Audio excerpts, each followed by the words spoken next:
Wonderful. Good evening, everyone. Welcome to the June 26, 2025 regular meeting of San Diego Community Power Board of Directors. I am Paloma Aguirre, Chair of the Board representing the City of Imperial Beach.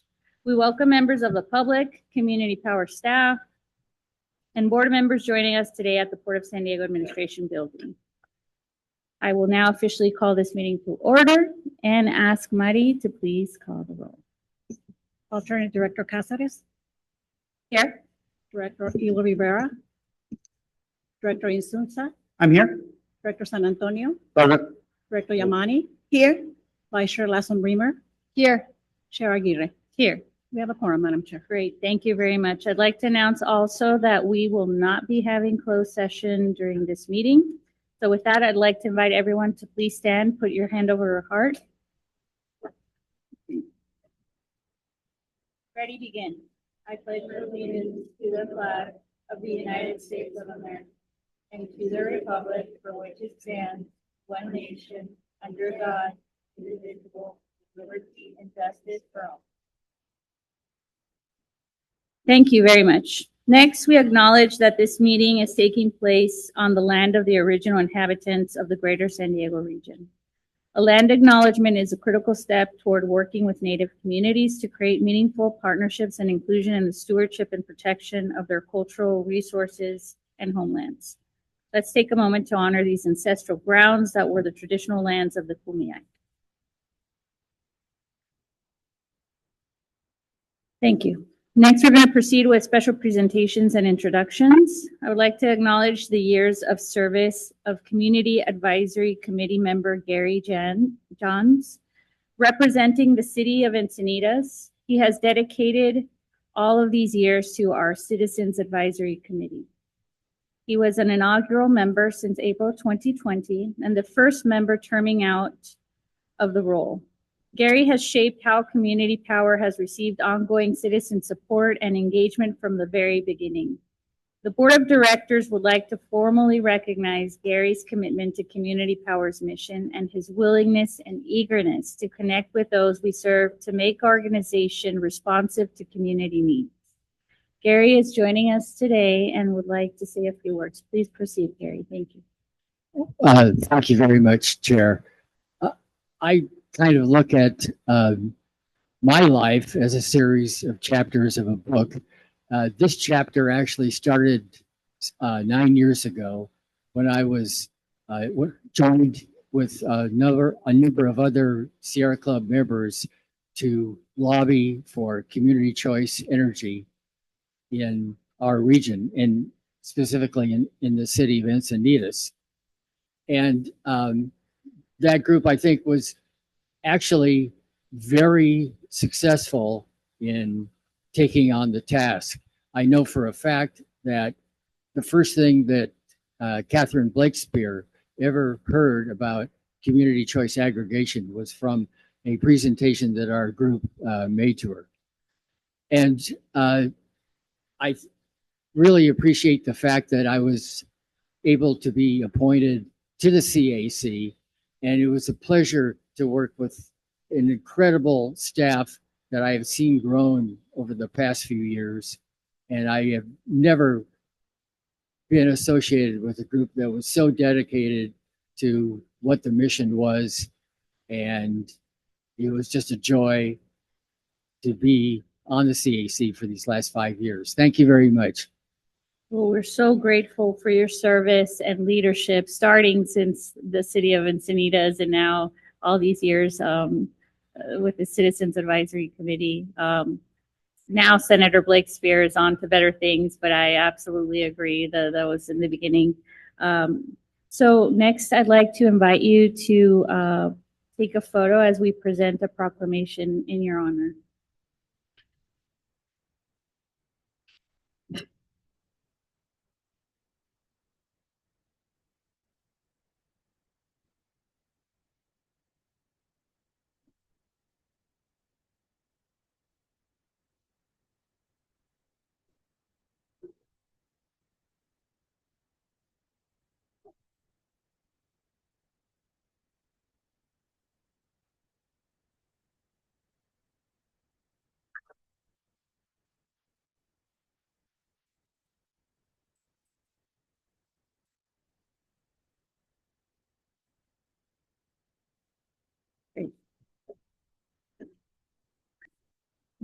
Next, I would like to welcome Sarah Zaragoza, Executive Assistant, and Nadeem Bahu, Data Analyst, to introduce themselves. Please proceed. Thank you so much. Thank you for welcoming me. My name is Sara Zaragoza. I come to San Diego Community Power, joining as Executive Assistant, supporting General Counsel, as well as the Ops Directors. I bring to this role over 20 years of administrative experience. I'm a lifelong resident of South Bay in Chula Vista, and I'm just so happy to be here. Thank you. Welcome. Yes.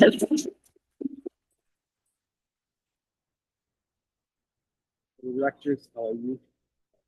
Hope everyone had a great day. My name is Nadeem. I'm a data analyst. This is my second year at the company, the agency, the organization, I should say, and it's been incredible being part of this fast-moving, impactful organization, and I'm honored to be here. I previously worked at Calpine Energy Solutions and at Local Gas. My background in data analysis, I'm also in grad school for data science, so really anything data related. That's my niche. And I'm very excited to be here. It's an honor again, and excited to be impactful and meet everyone and be part of again. Thank you. Welcome. Okay, next I'd like to ask if there are any items to be added, withdrawn, or reordered on the agenda. Seeing none. Okay, we're going to next proceed with non-agenda public comment. We will take up non-agenda public comment. I just want to note that written public comments submitted before the board meeting were emailed to all directors prior to the meeting and will be posted online. Mari, do we have any public comment? Yes, Madam Chair. We have Cristina Marquez, followed by Jim Wallen. We have the timer. You'll have 3 minutes to address the board. Thank you. Thank you. Good evening, esteemed board members, board directors. I'm Cristina Marquez with IBEW 569, with over 3,700 power professionals and union electricians of San Diego and Imperial counties. We are the skilled and trained electricians who built the Vikings project in Imperial County and working on Arrow Bear right now, both in Imperial County. We're also ready to build the JVR Energy project once that's ready, which will be in San Diego County. I know we're all excited about that. We understand that this is part of fighting climate change, and we are here for you. We've been with SDCP since day one, helping to shape and mold a new opportunity for green energy procurement to SDG&E customers. What I want to say is it's essential that this board continue to honor the foundational policies set forth in the founding documents of the SDCP and follow the core strategic goals, which include clean energy and local jobs. I hope that you guys can continue to follow that. Thank you, staff, for all the hard work that you guys do. I really do appreciate that. I continue the communication that you guys do with me. I really appreciate that. And thank you, Karen. Appreciate it. Thank you. Thank you very much. If there was room, we would have been standing next to each other. Jim Whalen, J. Whalen Associates. Please just state your name into the microphone. Thank you. It's on. Great. Can you hear me all right? Yes, now we can. All right. I'll stand over here. It's Jim Whalen from J. Whalen Associates. Hello to all of you that I know. We have the honor of representing the majority of the utility scale renewable projects in the county. And I'm here to ask the board to give staff direction or to confirm the existing position that Cristina talked about, which you should have a handout in front of you, especially the second goal, which is local procurement in our area with local jobs. We don't get people in the backcountry supporting us with pom-poms when we're doing solar projects. But what we do is we work with them and we try to give them community benefits that actually benefit their community. The only way we can do that is if the power is bought there.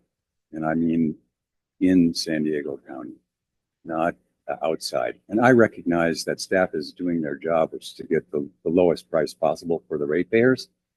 But there's more to that. And particularly Supervisor Lawson-Remer, you remember this. This is a decarbonization framework.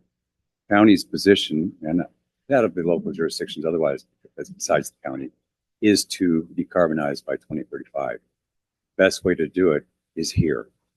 And I just wanted to make sure that we're all on the same page, that local procurement is the objective. And I thank you for your time and attention. Thank you. There are no more public comments. Great. That concludes public comments. So now we're going to move on to consent calendar items 1 through 8. Do any directors wish to pull items from consent? Seeing none, do we have any public comment? We do not, Madam Chair. Okay. So are there any board comments, questions, or is there a motion? Motion to approve. Second. We have a motion by Director Nzunza, a second by Director Yamani. Please call the roll. Alternate Director Cáceres, Aye. Director Elo Rivera, Yes. Director Insunza, Yes. Director San Antonio, Aye. Director Yamani, Aye. Vice Chair Lassen-Remer, Chair Aguirre. Yes. Motion passes. Great. Now we're going to proceed to our regular agenda. Item number 9, approve Community Advisory Committee for the City of Chula Vista. Xiomali Crespo, Senior Manager, Community Engagement, will present this item. Good evening, board of directors. My name is Xiomali Crespo, Senior Community Engagement Manager, here to provide a brief overview of the item. About the process, for the March 2024 CAC and Board of Directors meetings, staff announced a CAC vacancy for the City of Chula Vista.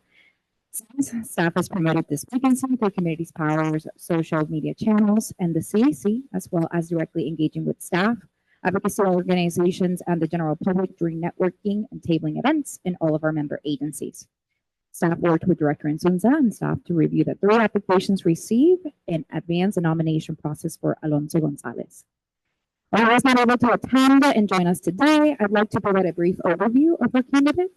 Alonso Gonzalez represents the Chula Vista Chamber of Commerce and is being considered for the CAC under the business owner criteria.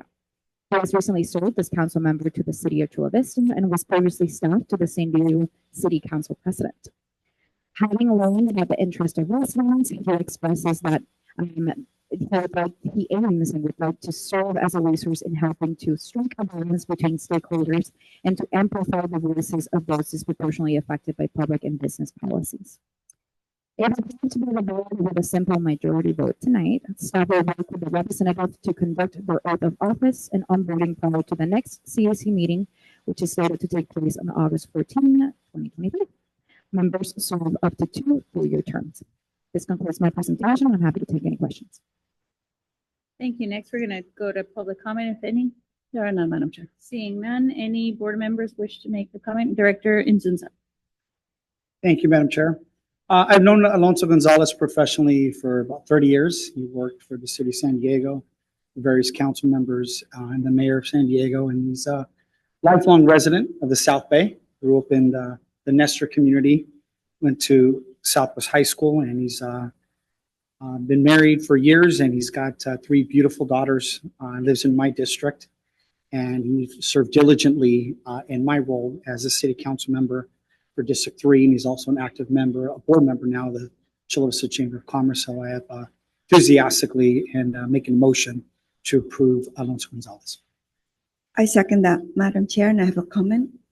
Full disclosure, I also know former council member Alonso Gonzalez as a member of the real estate board of the Pacific Southwest Association of Realtors. Very active member of the community. Thank you. Great. Any other comments, questions? I'll just say what a wonderful addition. Former council member Gonzalez did an amazing job as council member in the city of Chula Vista, and we're very excited to bring him on board to the CAC. So with that, let's call the roll. Alternate Director Cáceres, Aye. Director Elo Rivera, Director Insunza, Yes. Director San Antonio, Aye. Director Yamani, Aye. Vice Chair Lassen-Remer, Aye. Chair Aguirre. Yes. Motion carries. Okay, thank you so much. Next, we're going to move on to item number 10, consider amendments to executive employment agreements. Nick Norval, from Best Best and Krieger will present the item. Thank you, Madam Chair, and good evening, Community Power Board of Directors. I'm Nick Norvell, Special Counsel to Community Power, and I want to note just first, under the Brown Act, before taking final action on an executive's salary or benefits, a verbal summary is required, so I'll provide that this evening. At the regular meeting of May 22nd last month, the board conducted its annual performance evaluations and compensation review for both the CEO and the General Counsel. Based upon those discussions and successful completion of negotiations, there are two items before the board this evening. The first is an amended and restated employment agreement for the CEO. The amended agreement incorporates language from the previous three amendments to the CEO's employment agreement. It corrects and clarifies items from the original agreement and provides for the following changes to salary and benefits. Under the amended employment agreement, the CEO would receive a merit increase of 3.5%, bringing the salary to $486,772.82. In addition, the CEO would receive an additional 40 hours of vacation time per year, which would supplement the amount she receives under Community Power's standard benefits. The second item for approval this evening is the First Amendment to the General Counsel's employment agreement. The First Amendment corrects and clarifies items to the original agreement, removes the specific term from the employment period, and provides the following change to salary: a market adjustment, as well as a 4% merit increase, bringing her total salary to $408,241.60. And I would ask that the board secretary note in the minutes this verbal summary was provided. The recommended actions for items 10A and 10B are to approve the amended and restated CEO employment agreement and approve the First Amendment to the General Counsel employment agreement. And I'm happy to answer any questions. Thank you very much. First, we're going to go to public comment if there's any. There are none, Madam Chair. Seeing none, Director Move for Yamani. recommendation, Madam Chair. Okay, there's a motion. Is there a second or comment? Director Elo Rivera. Okay, seconded by Director Elo Rivera. Any comments? All right. So I want to just commend our CEO for the wonderful work that she's done over all your years of service, and our General Counsel, who's been fantastic, and I'm so happy that we have you now on board. So with that, let's call the roll. Alternate Director Cáceres. Aye. Director Elo Rivera. Director Insunza. Yes. Director San Antonio. Director Yamani. Aye. Vice Chair Lassen Reamer. Chair Aguirre. Yes. Motion carries. Thank you. Okay, now we're going to move on to item number 11, tariffs, tax credits, and executive orders. New build market outlook update. Patrick Welsh, Associate Director of Legislative Affairs, and Andrea Torres, Director of Origination, who is joining online, will present this item. Thank you, Madam Chair and board members. Patrick Welch, Associate Director of Legislative Affairs. I will kick off the presentation and then turn it over to my colleague Andrea online to bring us home. So today's presentation is a joint presentation that will cover changes and potential changes at the federal level that may have some impact to SDCP, in particular to our procurement portfolio.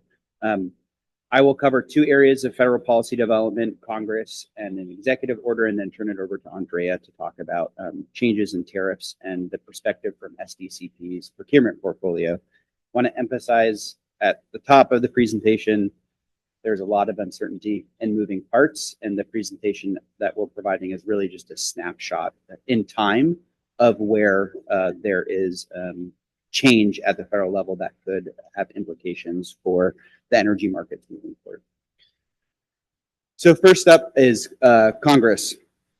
Congress is currently going through a budget reconciliation process that I'm sure everyone has heard about in the news. And they are in a process to extend tax cuts that were made in 2017 that expire at the end of this year. And in order to use the reconciliation process, they must generally present a balanced bill in terms of costs. And so they therefore have to find what are called pay-fors or cuts in the federal budget to pay for the extensions of the Tax Act from 2017. So that leads Congress to look for different areas. And one of those areas that they're looking at for pay-fors are clean energy tax credits. The House of Representatives recently approved H.R. 1 late last month, and the Senate has issued their budget reconciliation proposal. Again, very fluid situation, and the final outcome is unclear. I'm going to get to how both those competing proposals, or related proposals, I should say, would change the tax credit structure. But first, just a little bit of background. Under current law, there are two primary tax credits that can be captured in a power purchase agreement, known as investment and production tax credits. Pretty complicated, but generally it provides a 30% tax credit on the cost of that project, or the production based on a kilowatt hour of that project. It's technology neutral, generally for clean energy technologies, wind, solar, energy storage, geothermal. And those tax credits sunset in 2032, or when greenhouse gas emissions fall 25% below 2022 levels, whichever is later. It's widely expected that the later sunset date would actually apply. The existing law also provides consumer-facing tax credits. So if you install solar on your roof or batteries in your homes, you can capture a 30% tax credit. If you make energy efficiency upgrades to your house, you can capture a tax credit. If you buy certain electric vehicles, you can get a tax credit as well. Okay, so that's current law. That's what's available today. Moving forward, what Congress is looking to do is to significantly restrict utility scale tax credits. The bill that the House passed in May would change all the tax credits and sunset them effectively on December 31st, 2028. They are proposing to make a significant change in that right now, under current law, those tax credits are captured when a project starts construction. That is a pretty certain standard, and it's actually defined by the IRS. The House proposal would change that to a place in service standard, so that the tax credit can only be captured when that project comes online. That is a far more uncertain standard because there are many factors that go into when a project can come online. The bill would also impose what are called foreign entity of concern requirements, basically sourcing requirements for energy projects. You have limitations on components that come from China, North Korea, Russia, and Iran. Most important from that is sourcing from China, because they make up a significant portion of the supply chain for some energy projects. The Senate has taken a slightly different approach. They are seeking to wind down those two tax credits, the investment tax credit and production tax credit, for solar and wind starting in 2026, and then allowing it to remain in place for all other technologies like energy storage and geothermal until about 2034. They also would seek to impose some sort of foreign entity of concern restriction. So the Senate is taking a slightly more moderate approach than the House. I should note that these provisions are all subject to change. The Senate is currently in a process of trying to approve either the House version or their version, or some mix thereof, by the July 4th holiday. So it's possible that lawmakers could make further changes to either of these, and it could look entirely different. But I think the overall direction here is we're seeing a clear message from both houses of the legislative branch at the federal level that they are seeking to narrow these tax credits in order to create savings in the federal budget. Also want to mention that while we're focusing this presentation really on the utility scale and the procurement side of things, those two proposals, the House proposal and the Senate proposal, would also effectively end what I would call the residential or consumer tax credits that I outlined at the beginning. So that's for solar and storage on homes, that's for energy efficiency upgrades, and that's for electric vehicles. They take slightly different paths to do it, but basically if a version of either the Senate bill or the House bill were to be signed into law this summer, those tax credits would effectively go away at the end of this year under both proposals. That's important because we also, in addition to our broader procurement goals, have a deep decarbonization goal that really relies on consumers purchasing energy efficient and electrified. Want to mention that there are two other bills out there that also seek to end the energy tax credits. They're a little bit more favorable in our analysis. In particular, HR 3291, called the Certainty for Energy Act, Future Act, would sunset the tax credits only for solar and storage at the end of 2030. It would impose more modest foreign entity of concern restrictions and would actually incorporate a safe harbor provision, which is really important for projects that are currently under development. That bill probably doesn't have a trajectory forward given the reconciliation process, but certainly we've seen certain members of Congress point to that as kind of a better marker in the process. So timing and next steps, the Senate and House are trying to agree to a final bill by the July 4th holiday.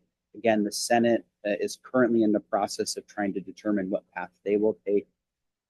This is a over 1,000-page bill. Clean energy tax credits are not the only thing in the bill. So there are a lot of other provisions in it. So it's a very large negotiation and deliberation. It is quite unclear what the path forward will be for this legislation.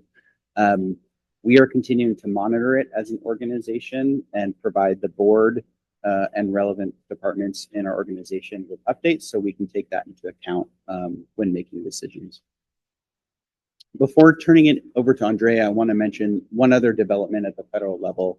As you may be aware, the administration has issued a number of executive orders on a whole host of topics, including energy. We have combed through those executive orders to determine what impacts, if any, they may have. We have identified one particular executive order that is relevant to SDCP. It is called the Unleashing American Energy. It was issued the first day of this administration on January 20th. And what it did was it rescinded a number of orders from the prior administration that made it easier and more cost-effective to develop renewable energy on federal lands, such as those owned by the Bureau of Land Management. You may recall that this board, I think at the last board meeting, approved a contract amendment to our Purple Sage project to extend that by 1 year. That is a result of this executive order. We have been in touch with the developer, and it is clear from our conversations with them that there was a significant delay on the federal end because of this executive order, which has stalled renewable energy. But we are getting positive reports that BLM is now back to permitting renewable energy projects. I think the same caveat of fluid situation, dynamic situation, things are changing, but we are starting to see some positivity on the BLM front. In fact, BLM recently approved a solar project in Arizona. So some positive issues out there, but wanted to make the board aware that this executive order still is on the books and could have some impact on the BLM permitting process, but we're optimistic, I think, at this point. So with that, I'll turn it over to Andrea. Hello. Hope you can hear me all right. Good evening, Chair Gary and Board of Directors. Yes, I'm going to speak a little bit about tariffs. Generally speaking, interpreting tariff policy and quantifying the direct and indirect economic impacts of tariffs is pretty complex and challenging even for those directly impacted companies. So the following is just a summary on tariffs at the highest level of detail and not meant to be comprehensive. So let's caveat that there. Of course, tariffs are, not new. They're a common economic policy tool and have been in effect to varying degrees over the decades. For example, the U.S. has imposed significant tariffs on goods from China during the first Trump administration, and then again in the Biden administration, and now in the second Trump administration. Since January of this year, the U.S. has applied additional tariffs to nations across the globe that have caught headlines. These tariffs, corresponding retaliatory tariffs, have been especially volatile. So that poses a challenge, for all industries to respond to and plan for and invest in renewable energy. So currently 10% is a baseline tariff applied across all countries with country-specific tariffs added. Just pointing out here that China remains a dominant supplier of the raw materials utilized in solar equipment. However, increasingly the PV supply chain for the modules has shifted to other Southeast Asian countries in particular, including Vietnam, Thailand, Malaysia, Cambodia, as well as South Korea and the United States. The table on the far right is just to show you how these tariffs at one point in time impacted various solar panel manufacturers' supply from Vietnam, as an example. And you can see those percentages are quite high. Steep tariffs have also been imposed on aluminum and steel. And then earlier this month, just to kind of illustrate the volatility of these tariffs, the tariffs doubled for steel from 25% to 50%, which of course can increase the capital costs, not just for renewable energy construction, but across the construction sectors. Next slide, please. So the tariffs imposed have faced some legal challenges. On May 28th, the U.S. Court of International Trade froze the administration's sweeping tariffs on the basis that they improperly used the International Emergency Economic Powers Act. However, since then, the Federal Appeals Court quickly moved to allow administration's most sweeping tariffs to be in effect while they review the lower court decision. Next slide, please. So the next couple slides are just to focus on China, just because they do still have a significant market share across the renewable energy and storage sector. So it just really focuses on the recent tariff history on China. So the chart here is from the Peterson Institute of International Economics, which shows that volatility I spoke of tariffs over the last 3 administrations. As you can see, the big spike that occurred around April 2nd for the administration's termed Liberation Day, with the highest tariff levels imposed briefly reached about 145%. It has since settled down in the trade war in China for a 90-day pause to roughly 30%. And that's in effect expected to take place through August, although there have been continued discussions on the front between the two nations in the interim. Next slide. So the supply of raw materials and components for battery energy storage has not yet diversified in the way that PV module supply has in prior years. So materials like graphite and cobalt, as well as the best component manufacturing components, are supplied often in China. And the chart on the right is just to show you the multiple points in the best supply chain, the battery energy storage supply chain, that may be supplied by China. So, for example, even if a battery energy storage system supplied by U.S. manufacturers, it could include battery cells supplied by China. To a lesser extent, China is also a supplier of wind turbines and generators and other high voltage equipment.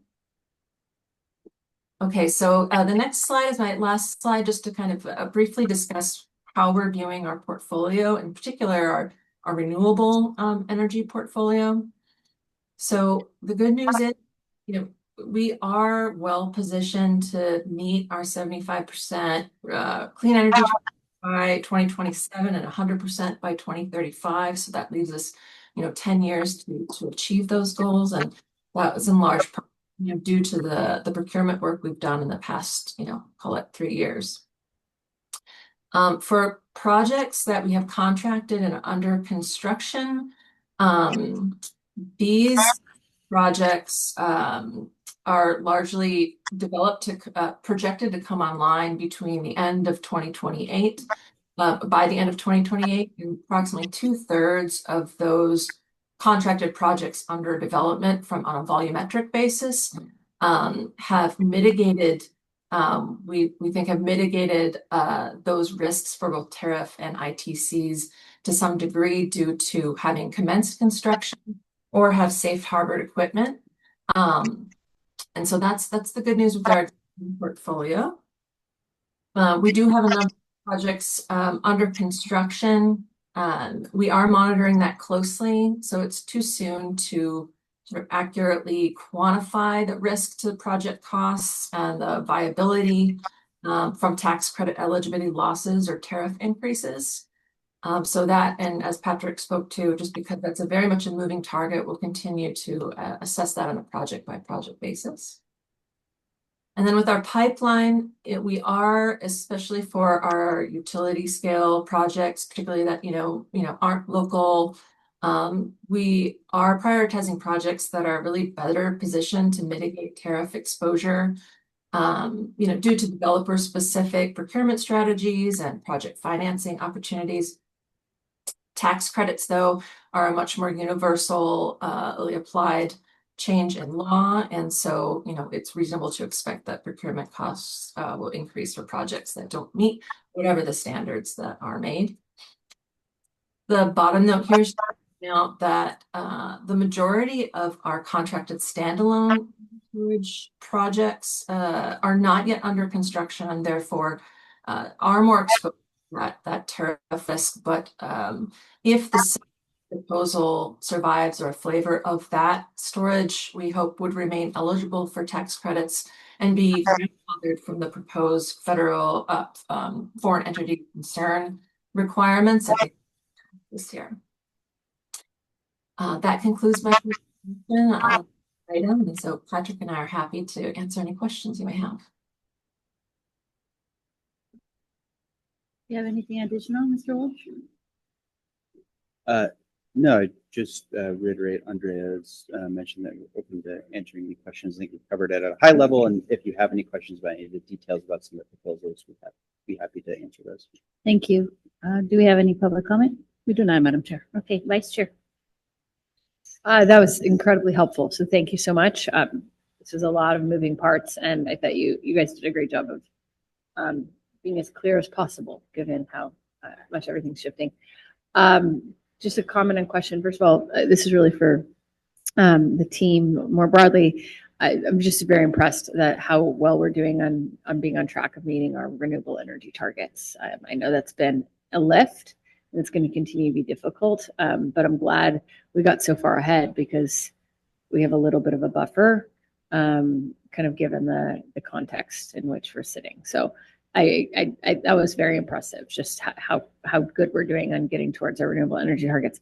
I wanted to ask specifically, you mentioned looking at prioritizing projects that have project-specific mitigation strategies to kind of avoid the financial hit from potential tariff volatility. And I was hoping you could talk a little bit more about what that means. Sure. Well, in our discussions with various developers, that could mean, and this is specific, especially true for larger developers with a larger pipeline footprint that have kind of long-standing contracts with or arrangements with manufacturers to have kind of leverage in negotiations for the procurement of supply. To have sort of first line of sight, you'll be first in line for those projects, for those equipment that may pass muster the tariff laws. And so that's something that we're finding, or just by having a larger portfolio, maybe they can shift supply around across projects as needed. And so, really that's what we're finding in terms of, not all developers' positions with supply are created equal. Just to follow up on that, obviously there's nothing to be done about the tax credits mitigation. That just is across the board. But are there strategies or possibilities around like supply chain mitigation of looking at inputs that are not produced in China or sort of produced in other localities that are not subject to the same level of tariff? Yeah, I mean, you hope that there will be increased, diversification and of the supply chain for battery energy supply, whether that's in the U.S. or in other countries. That's similarly happened with the PV supply. And I do think if the Senate financing proposal kind of sticks, my hope is, and this is something that we're gonna look into further if this becomes final in the bill, is understanding with those thresholds that Patrick was speaking to earlier, and certainly in our staff report about, no more than 50%, no more than 60%, et cetera, whether how much that opens the door for not being subject to those rules. But it would if in addition, if the grandfathering kind of approach for those rules survives, if you have a contract by 2025, as I mentioned, that's good news for our portfolio as well. Director Casares. Thank you. Thank you so much for the presentation, both of you. This was really insightful and helpful. Talking about the budget bill and the reconciliation process in particular, I was wondering if you all have been speaking to our local delegation of Congress members or Senators Schiff or Padilla about this. I know, given the side of the aisle that the administration's on, we might not be in the best place to be negotiating, but if you had spoken with them, and if you had any insights that you would gain from our leadership specifically.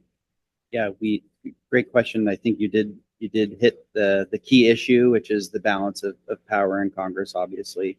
I do think we have, I obviously not want to speak for them, but in our conversations with them, I feel like we have strong support, both from our U.S. senators and from our local congressional delegation. I would give a particular shout out to Congressmember Mike Levin, who offered an amendment to the bill, not successful, that would have prevented changes to tax credits from going to effect if they raised consumer bills. That was not adopted, but just an example of I think what some of the local leadership is trying to do to blunt some of the potential impacts to ratepayers and consumers, which I think is the ultimate impact here is what is going to happen to people who are paying their electric bills. Director Ela Rivera. Thank you, Chair.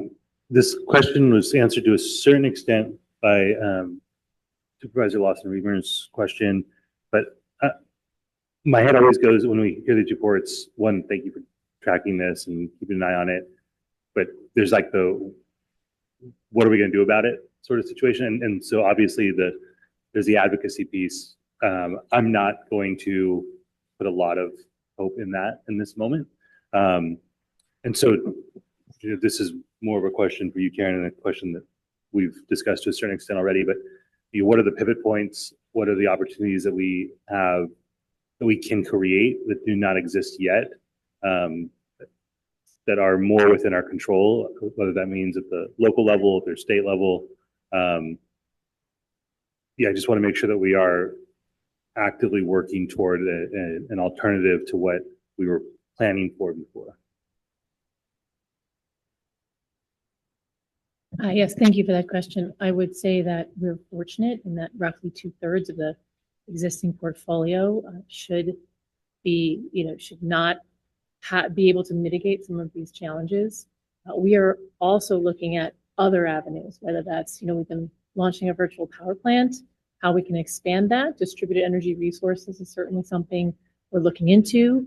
With the San Diego Regional Energy Network, energy efficiency, something we're looking into. How do we reduce demand overall?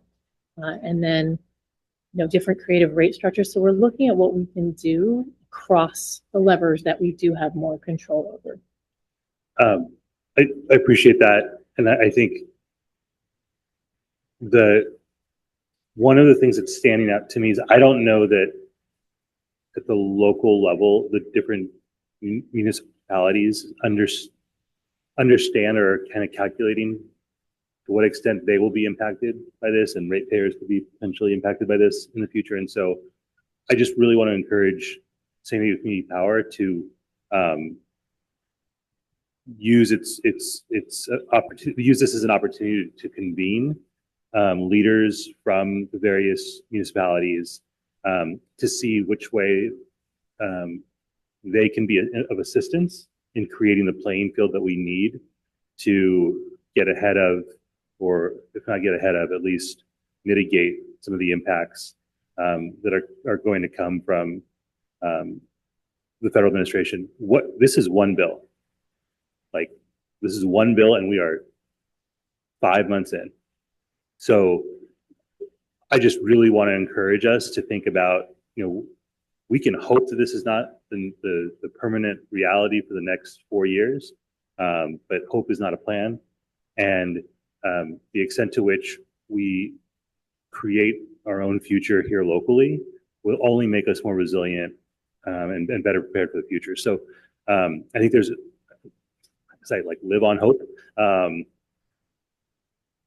There's some opportunity in this for us to leave ourselves in a position where if the worst case scenarios do not come to fruition, we are only better situated. And if they do, then at least we've got some backup plans and we've pulled everyone to the table who might be able to assist in getting us to a better place. And I know that you all are working on that now. I at MTS board meeting today, like they're not even talking to you all about some of the ways in which they actually kind of could really benefit from partnering with San Diego Community Power. I think they're probably not alone in thinking we either do or don't check the box of getting that's where our power comes from, and that being the end of opportunity in terms of partnership. And certainly that's not the case. And we might need to do some hand holding to get them to understand what other partnership opportunities are there. Thank you. Any other comments or questions? Seeing none. I want to associate myself with what's been mentioned. I think it's incredibly important that our ratepayers and consumers understand the implications and deep impact that it has on their costs. I think it's important to continue to explore those partnerships, but I also think it's important to help educate the community, because the fact that this big, beautiful bill has all of these, to your point, Mr. Welch, cost-saving provisions, but that are truly going to impact the bottom line of everyday people in America is important. And it's important for the consumers to understand that. Because I think during our briefing, I asked you, were there other programs that were cut?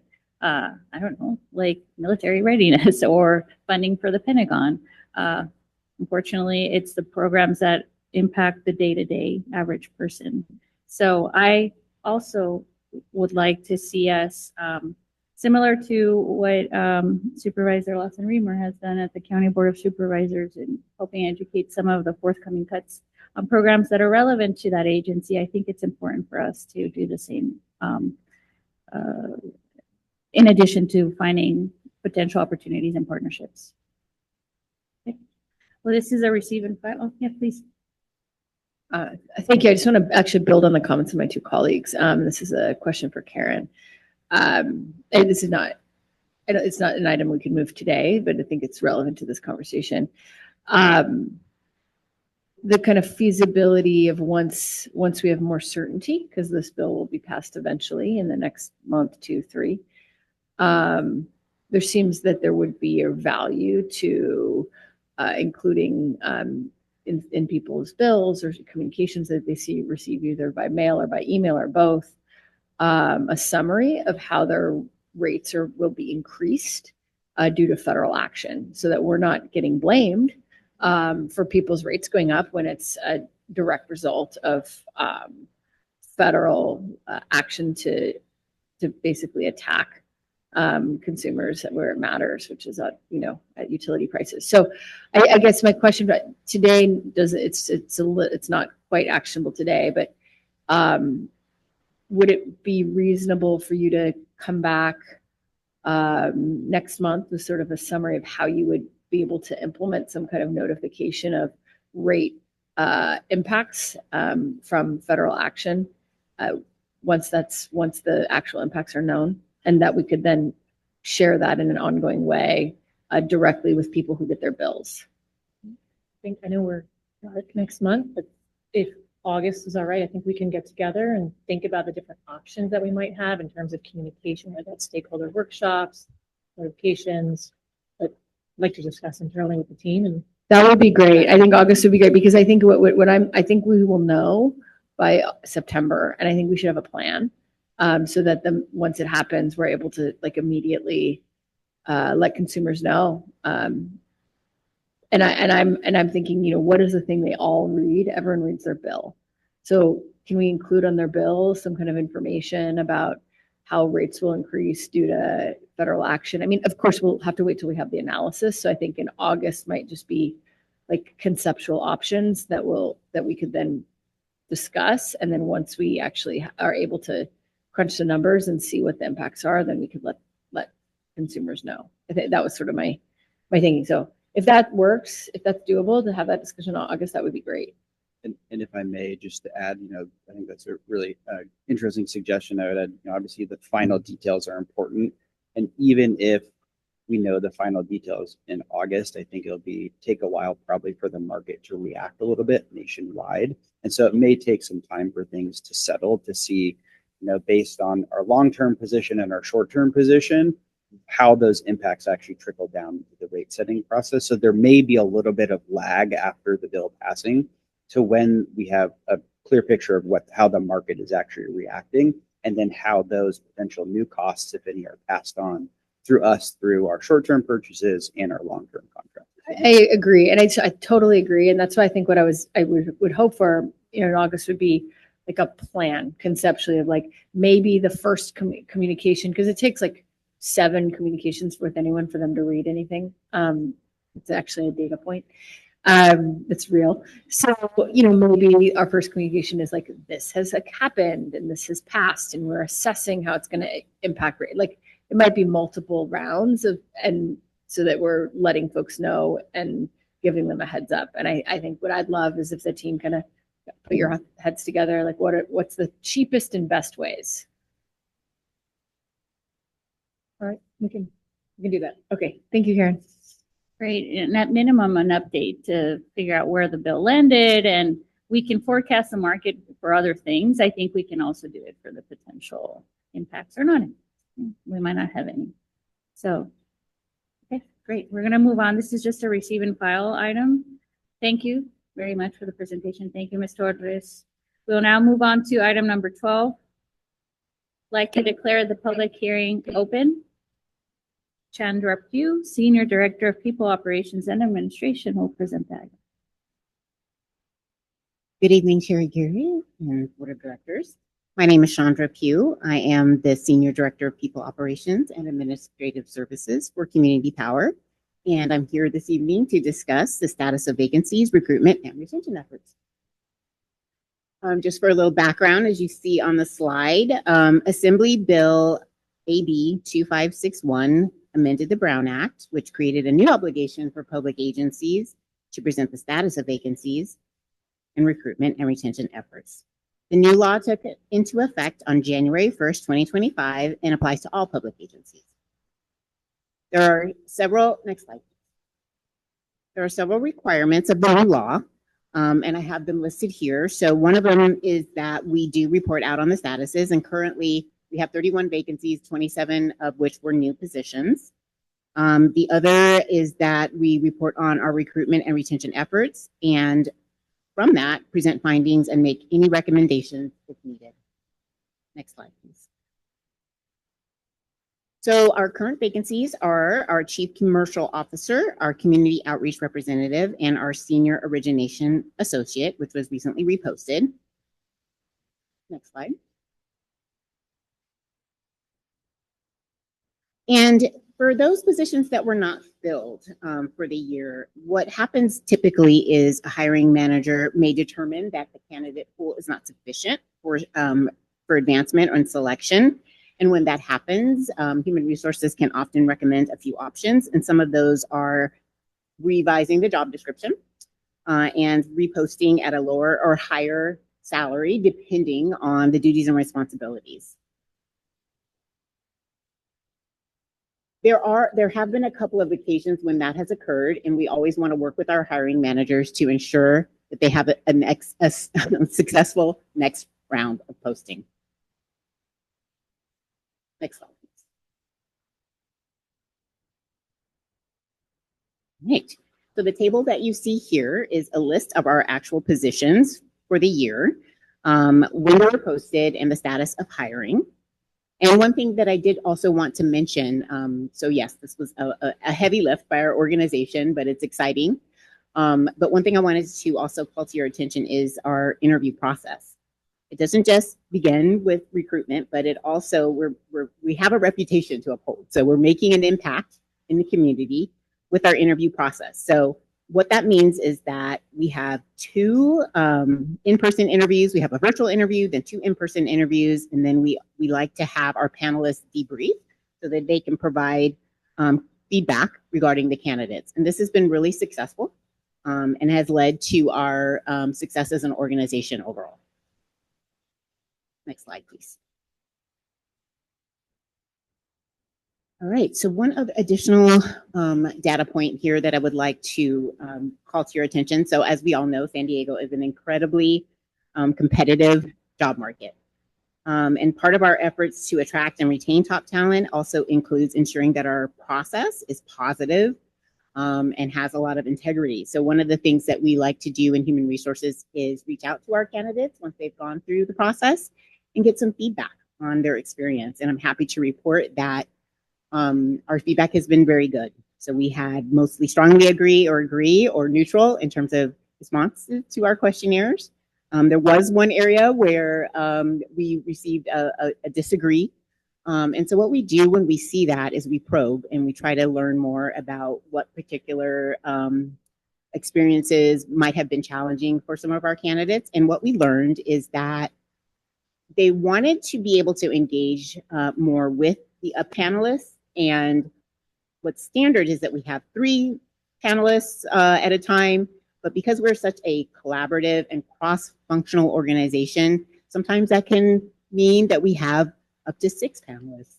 And so they were telling us, because we called them and we talked to them, they were telling us that, you know, I'm here, I'm engaged in this process, but with so many panelists, it's hard to engage and make sure that I'm having an impact in the interview. So we're keeping an eye on that. The executive team is aware. Our hiring managers are also counseled to that, and we'll just keep an eye on it and watch that trend and see if there's any recommendations we can make for future. And with that, I'll pause and see if there are any questions. First, we'll go to public comment if there's any. There is none, Madam Chair. Okay, now we'll go to the board if there are any comments, questions. Seeing none, their motion. Oh, yeah. I now declare the public hearing closed. Thank you. Thank you.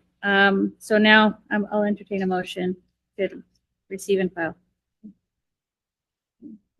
Yes, there's a motion. Is there a motion? I don't know. It says receive and file. Do we need a motion for that, Madam Chair? Okay, so moved. Second. Great. Please call the roll. Alternate Director Cáceres, Aye. Director Elo Rivera, Director Insunza, Yes. Director San Antonio, Director Yamani, Aye. Vice Chair Lassen Weimer, Aye. Chair Aguirre. Yes. Motion carries. Great, thank you. We'll now go out to item 13, approve the FY 2025-2026 operating budget, the FY 2025-2026 capital budget, and the FY 2026-2030 capital investment plan. CEO Karen Burns will introduce the item. Thank you and good evening again. The San Diego Community Power fiscal year 2026 proposed budget is aimed to shape a future that is sustainable and equitable. While you received a high-level overview of the budget at the last board meeting, we wanted to provide the board with an in-depth look at how affordability and providing long-term value remain central to our strategy. Every decision we make, from purchasing power to expanding programs, is grounded in the needs of our customers and our community. We understand that it is important for us to think about our budget the way customers think about theirs. While our customer needs are as diverse as they are, we all share the desire for government agencies like ours to lower costs and utilize their hard-earned dollars to be more effective and efficient. This proposed budget reflects those priorities: stable competitive rates, customer-centered services, expanding programs and incentives, capital investment planning, operational enhancements, and fiscal sustainability. Every choice in this budget has been made with enormous care and consideration from the subject matter experts across our talented staff of public servants. They collaborated with our finance team to build a budget that centers on providing the best value and highest quality service possible for our ratepayers. We'll now turn it over to Eric Washington, our Chief Financial Officer. Thank you. Thank you, Karen. Good evening, Madam Chair, Madam Vice Chair, and Directors. I'm Dr. Eric Washington, Chief Financial Officer and Treasurer at San Diego Community Power. Next slide, please. So as our Chief Executive Officer, Karen Burns, pointed out, everything that we do in terms of building our budget is a collaborative effort. This timeline that's depicted on this slide shows the trajectory in which we go about collaborating and developing out our fiscal budget, beginning in February, bringing us through where we are today for a presentation to the board with the recommendation to adopt the budget that will take effect July 1st. So the finance department, in collaboration across multiple departments and individuals from those departments, really feed into developing our budget. Next slide, please. So we prioritize these items that really shape our budget development process. So these priorities encapsulate both our strategic plan, our strategic goals, as well as giving focus to transparency and affordability. Beginning with fiscal responsibility, making sure that we're fiscally responsible for the ratepayer dollars that we are accountable for, ensuring sufficient funds so that we can continue to operate and offer clean renewable energy resources to our customers, to our ratepayers and communities far into the future, making sure that we have sufficient funding through reserve building to support those efforts. And again, making sure that we keep the board, the Finance Risk Management Committee, the CAC, as well as staff abreast of what's happening with our financial condition through reports throughout the fiscal period. Next slide, please. So you'll see in the presentation tonight on the efforts from multiple departments in terms of pointing to the affordability, which is the overarching objective of community power. Again, beginning with being fiscally responsible, also making sure that we have an organization that's staffed with subject matter experts to continue to offer the level of customer service that our ratepayers deserve, making sure that our rates can be stable and competitive, as well as support our programming, also pointing to energy efficiencies in other ways that will make rates affordable to our customers. And ultimately supporting that capital investment plan, which feeds back into the programming. So again, hats off to everyone across the organization that contributed to developing the budget.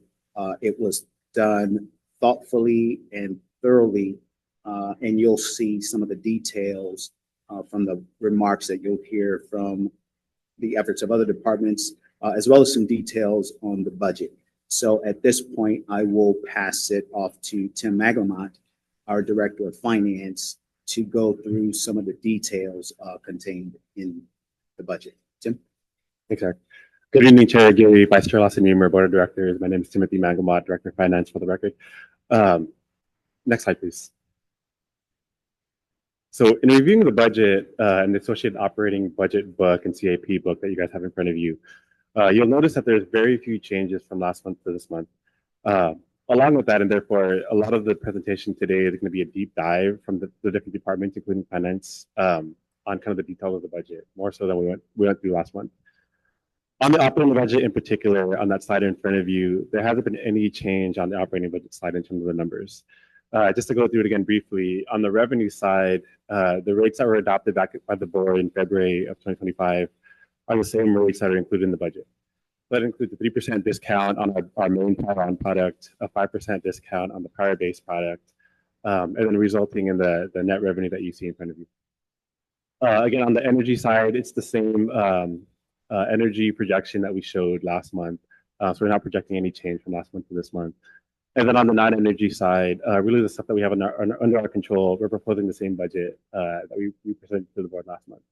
And again, our colleagues are going to go into a lot more details on what makes up the details of the budget, more so than what most of them were last month. one of the changes that you will see kind of redlined in the CIP book in front of you today are a few just changes to the capital budget and to the CIP.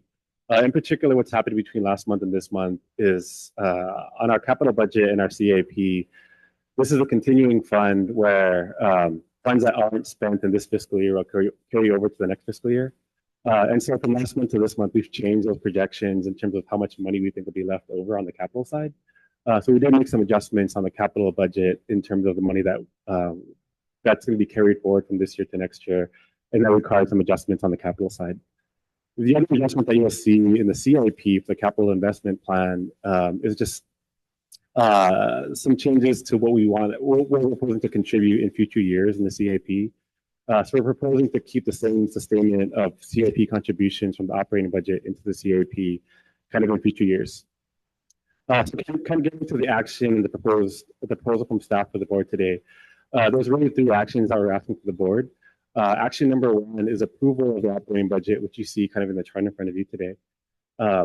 Action number two will be approval of the capital budget, which is appropriating $54.7 million to the capital budget. And then action number three is approval of our 5-year capital investment plan. So it's a $344.3 million approval for the plan.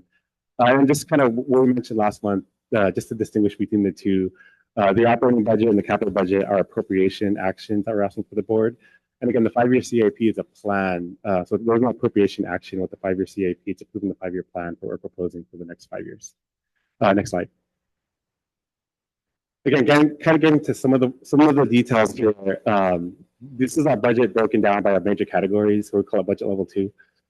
There hasn't been any change again from last month to this month in terms of the major categories. Just to re-summarize this very briefly, across the board, the budget's mostly flat from last fiscal year to this fiscal year. A lot of the changes that are shown between last fiscal year and this fiscal year in terms of the slight increases have everything to do with what Chandra was mentioning earlier about just growing staffing and then that staffing kind of being actualized in this current fiscal year. I'll also note that there was a slight decrease in marketing and outreach. One of the things that we tried to do across the entire budget is to pick a fine-tooth comb to see kind of where we could reduce the budget and be more efficient wherever we could. And that's kind of one of the key areas.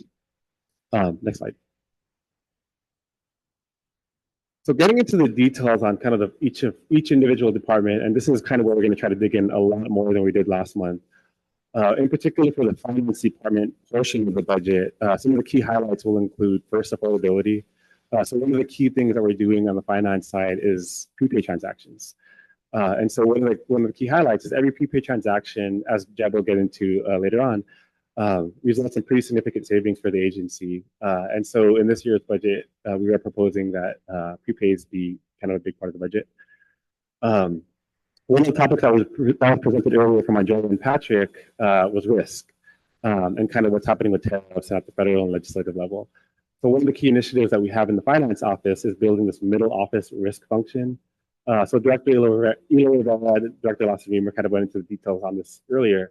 But one of the key things that we're doing to try to just manage what's happening at the federal level and just managing risk is standing up this middle office risk function to give us the ability to figure out ways we could pivot in case things happen.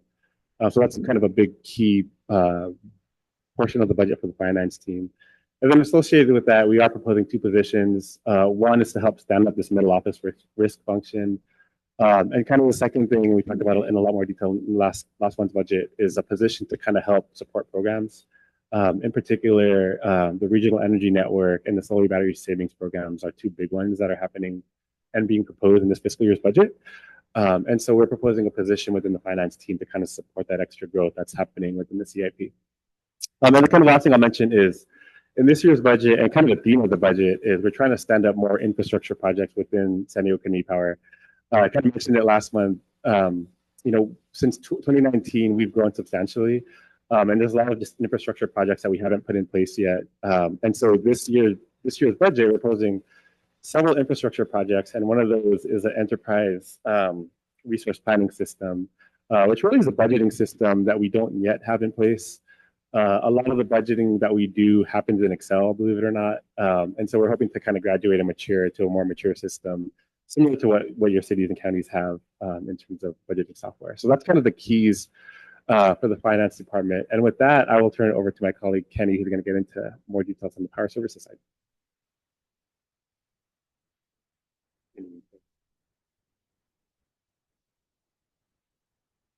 Good evening, Chair and Board of Directors. Janine Camara, Director of Portfolio Management, and I'll be highlighting what Power Services is doing.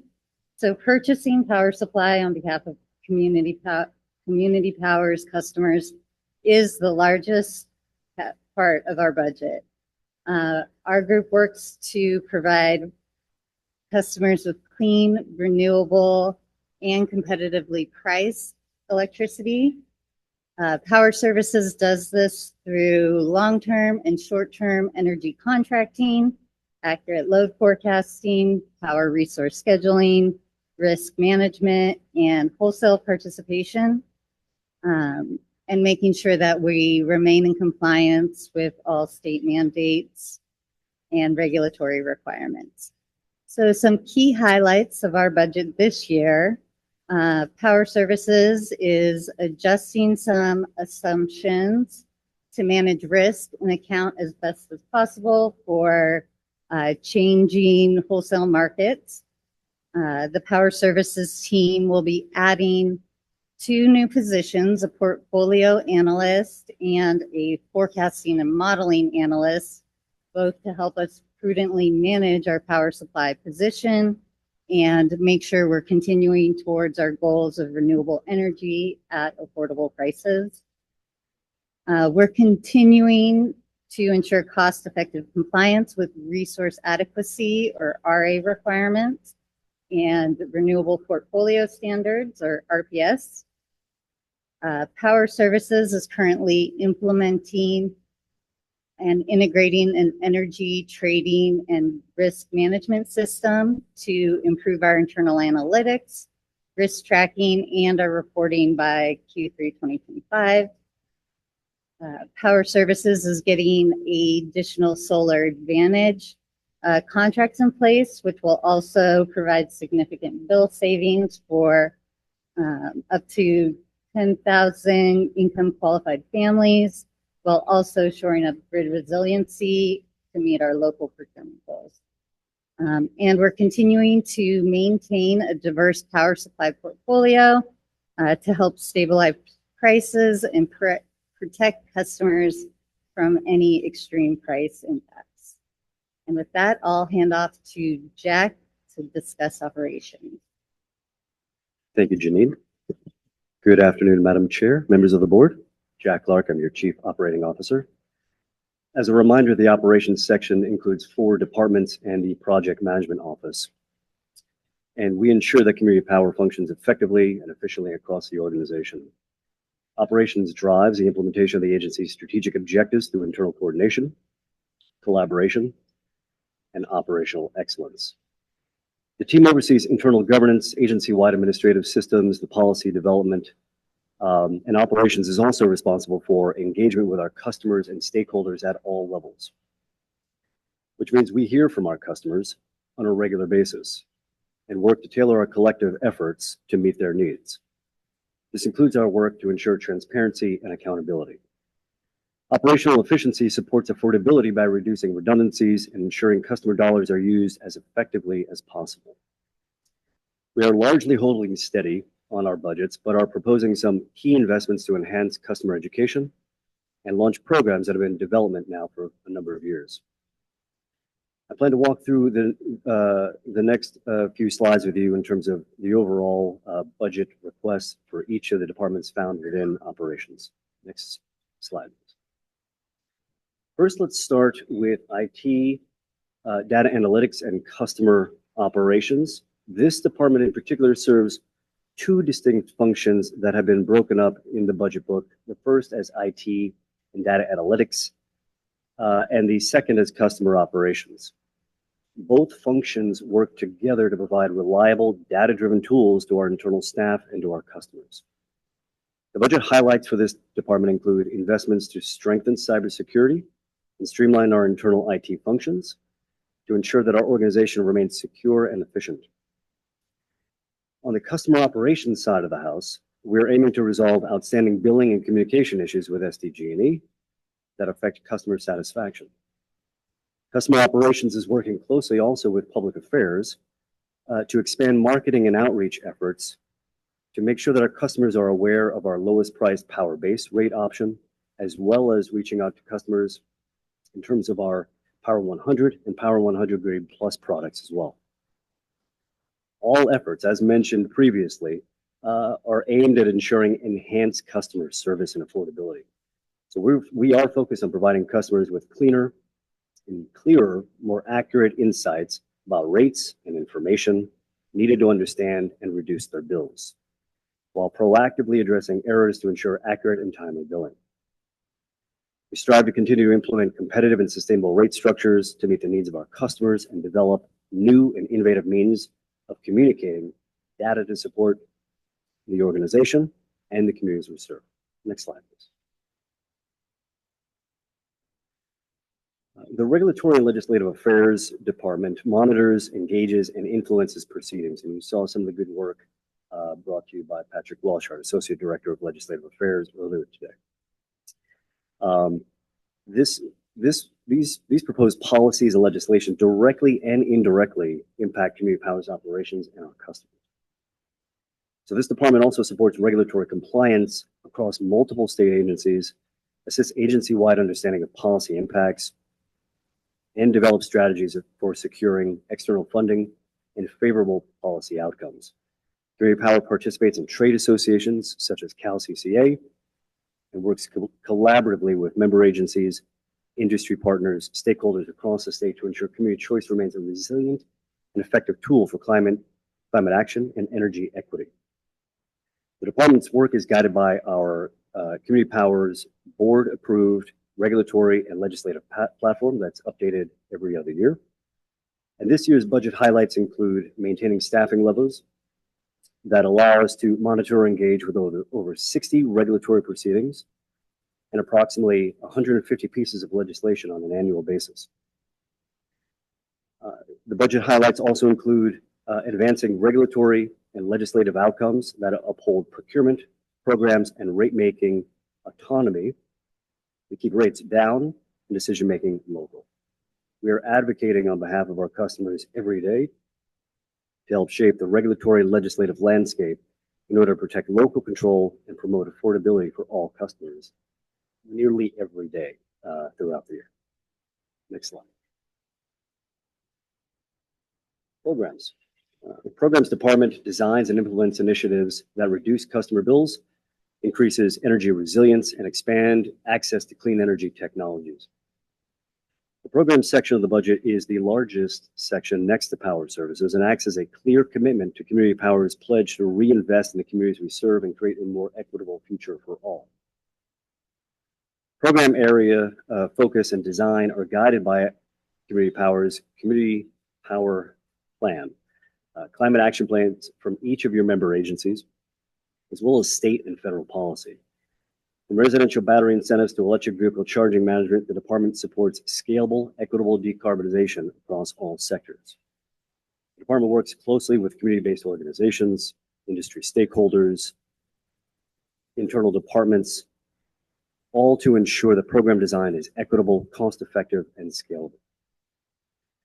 The department also leads the launch and administration of the San Diego Regional Energy Network in partnership with the County of San Diego, a transformative multi-year effort to deliver energy efficiency and demand-side management programs across San Diego County. The goal of this portfolio of programs in particular is to serve our hardest to reach customers. The most notable investments in the budget regarding our programs department this year include increasing staff from 12 to 14 positions. 6 of those positions, of the 14, are funded externally through either REN programming or additional grants or outside resources. This year's budget also includes the launching of 10 of those REN programs by 2026, expanding the highly successful and nationally recognized solar battery savings program. And we're also planning to integrate distributed energy resource management software system and flexible load strategies into program implementation to help customers save even more money in real time. and implementing, as Janine mentioned earlier, the Solar Advantage program to provide 100% clean electricity and bill discounts of up to 50% when you add Karen Farrer discounts to nearly 10,000 low-income households over the coming years. We're doing all of this with sights set on equity-focused program participation of nearly 50% from priority communities and low-income customers. Every one of our programs creates system-wide savings and benefit all ratepayers and increase affordability of our service. Next slide, please. And finally, for operations, our Public Affairs Department, which connects community power with the people and communities we serve and supports all of the departments that you've heard from today. Public Affairs team strengthens community power's connections with key audiences throughout our communities, enhances brand identity, and ensures transparency through outreach, media engagement, and public education, all of which are critical in reaching customers and encouraging their participation in programs and other beneficial resources. All of these efforts and investments fall under the marketing and outreach category. Some budget highlights for the Public Affairs Department include scaling back on printing costs. As I mentioned earlier, we're looking and seeking ways to become increasingly more efficient, adding a strategic communications associate to assist with earned media and develop more cohesive messaging across programs and services, utilizing our power network of community-based organizations to build trust in communities and work directly with organizations that can help spread the word about programs and projects. And while not reflected in the marketing and outreach section of the budget, we are leveraging outside external funding through programs such as the WREN to significantly increase targeted strategic communications and outreach to encourage program participation and increase broad awareness. Again, all of our efforts on communications, marketing partnerships, and outreach are done with the goal of providing our customers with accurate, helpful information from a brand that they have seen partner with community stalwarts from local nonprofits, community affairs, and local brands that they know and trust. Excuse me. We want to, excuse me.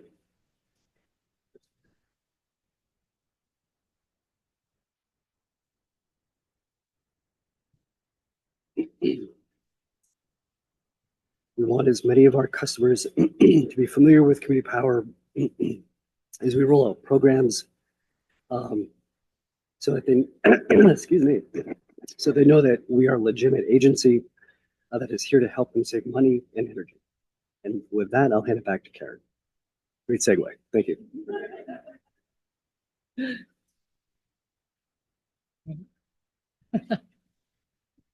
Thank you to all our team members for walking through the details of our proposed budget.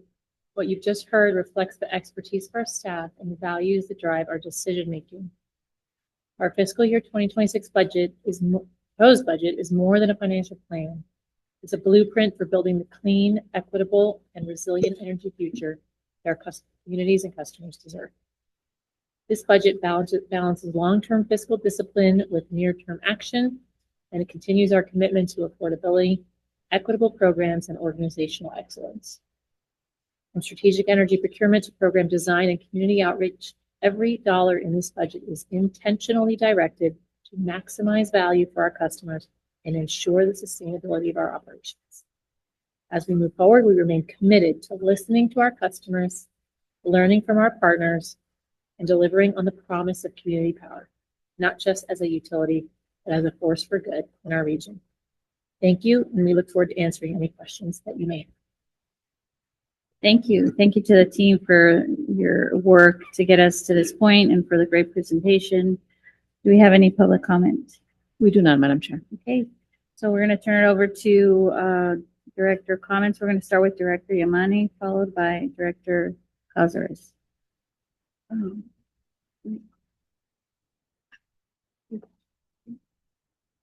Thank you, Madam Chair. Thank you to the staff, the leadership of our CEO, our CFO, our COO, our General Counsel, and all the directors who had helped with this report. They said it right, no stone left unturned. deep dive with thoughtfulness, diligence, and transparency with the thought of ratepayers first. We, as your subcommittee, FRMC, really ask all those questions as well. Big, small, supersized it, extra large. We ask those questions in order for us to have the confidence of making the recommendation to the board. So, after Councilmember Cáceres, Madam Chair, I would move the motion. Thank you, Director Yamani. Thank you for your service on the FRMC. Well said. Director Cáceres. Thank you. I just wanted to thank all of our leadership and staff, especially those that just presented. You don't see this much transparency very often from organizations. And I think that San Diego Community Power has done an excellent job since inception of being extremely transparent with the community. And this budget reflects that. It reflects that you're always putting the community and ratepayers first. And even just walking through it today, even though I know, all of us up here know the budget pretty well by now from, briefings, as an alternate, I've talked to Director Suzuki, of course, about this, but really the presentation and all of us going over it is to be as transparent as possible with the community. And I think this budget reflects the successes of San Diego Community Power. And so on behalf of both myself and Councilmember Suzuki, we're really excited about this budget and really proud of it. So thank you. Thank you, Director Cáceres. Director Insunza. Yeah, I'm going to second the motion. I don't think a second was made. I'm going to second the motion and want to commend staff. I pray my city management team isn't watching, but you've heard my repeated pattern, Dr. Washington, Karen, team, that you guys are so eloquent, so articulate, so transparent and open and very informative. And it makes my job much easier so I can concentrate on some of the heavy stuff in my city. But I really appreciate all of you. Thank you very much. With that, I'll second. Great. So we have a motion and a second, and I just want to thank staff again for all of their work, but especially with the thoughtfulness and careful thought around putting our resources back into community and helping community maintain low prices while we continue to provide electricity from renewable sources. That's a big one. I think you heard us loud and clear. I remember Director Yamani and I had that concern. So thank you for doing that. And with that, there's a motion and a second to adopt the operating budget, the capital budget, and the capital investment plan. Mari, please call it up. Alternate Director Cáceres. Aye. Director Elo Rivera. Yes. Director Insunza. Yes. Director San Antonio. Director Yamani. Aye. Vice Chair Lassen-Reamer. Aye. Chair Aguirre. Yes. Thank Carries, you. Madam Chair. Thank you. Next, we're going to move on to item number 14, approve update to San Diego Community Power's energy risk management policy, California carbon allowance and carbon offset transactions and obligations. Janine Camara, is it Camara or Camara? Camara. Thank you. Director of Portfolio Management will present the item. Well, good evening again, Chair and Board of Directors. I'm Janine Camara, your Director of Portfolio Management. And I'm here to ask the board to approve and adopt Resolution 2025-5, approving the update to Community Power's energy risk management policy in regard to carbon allowances and carbon offset transactions, and authorize the CEO to approve procurement to meet Community Power's compliance obligations under California's cap and trade program. Next slide, please. All right. Well, the goal of this item and bringing it forward is to ensure that Community Power is able to meet compliance obligations under the state's cap and trade program. So approval of this will update the energy risk management policy to allow the CEO to approve procurement of carbon allowances and carbon offset products in quarterly auctions in secondary markets and in secondary markets. Some background, just this is related to California's cap and trade program. It was launched in 2013. I think we're familiar with cap and trade, but very, very high level. The state has set a statewide limit on the amount of GHG emissions, and year over year, that limit decreases with the goal of leading California to less emissions and, clean energy, clean power, clean air. The program is also designed with increasing prices year over year, and that creates the economic incentive to invest in cleaner energy resources and, more efficient technologies. Cap and trade is currently approved through 2030, and I think the governor has just brought forward an extension to align it with the SB 100 goals. So that's cap and trade. Under cap and trade, electric importers like Community Power also have a compliance obligation to purchase these carbon allowances or offsets. And so Community Power, and you can read it in the policy, but we'll consider the cost of carbon, our renewable priorities, and the overall benefit to ratepayers when we're evaluating our use of electric imports to meet either RA requirements or our power supply needs. Next slide. So carbon allowances are available for trade in CARB's quarterly auctions and on secondary carbon markets. Community Power will only acquire carbon allowances or offsets to meet our forecasted obligations, remaining consistent with our energy risk management policy, which prohibits any speculative trading. Also included are volumetric and notional transaction limits in the addendum, and those limits are each individual transaction will not exceed 20,000 allowances or to cover emissions for 20,000 metric tons of CO2 equivalent per transaction and no more than $1 million. And with that,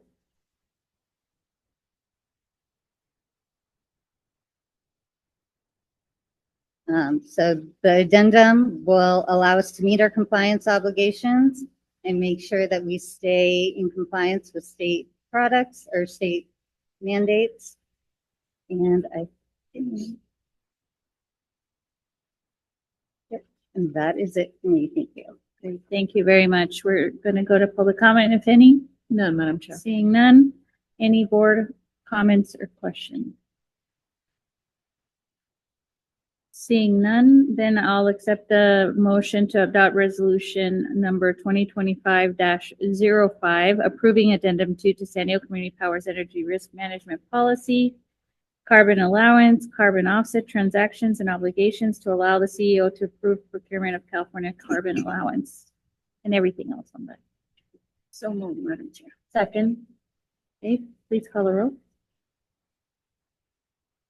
Alternate Director Cáceres. Aye. Director Eloy Rivera. Director Insunza. Yes. Director San Antonio. Director Yamani. Aye. Vice Chair Lassen-Weimer. Chair Aguirre. Yes. Motion carries. Thank you. We'll now move on to item number 15, adoption of resolution number 2025-07, authorizing execution of an energy prepayment transaction, related documents and form of documents subject to maximum issuance amount, limitation on fees, and minimum required savings. Dr. Eric Washington. Thank you, Madam Chair. Again, Dr. Eric Washington, Chief Financial Officer, Treasurer, San Diego Community Power. Jeb Spengler will be joining in this presentation. This is one of the many levers that, one of the few levers that the Finance Department can pull directly to generate affordability and savings for our ratepayers. So we'll walk through some of the goals and benefits of these types of transactions. We'll refresh the board or remind the board of the transaction that we closed back in November, the benefit that we've experienced from that transaction. We'll also share some of the potential cost savings layered on top of the existing transaction with the addition of this transaction. Really look forward to doing multiple of these transactions in the not so distant future to generate increased savings.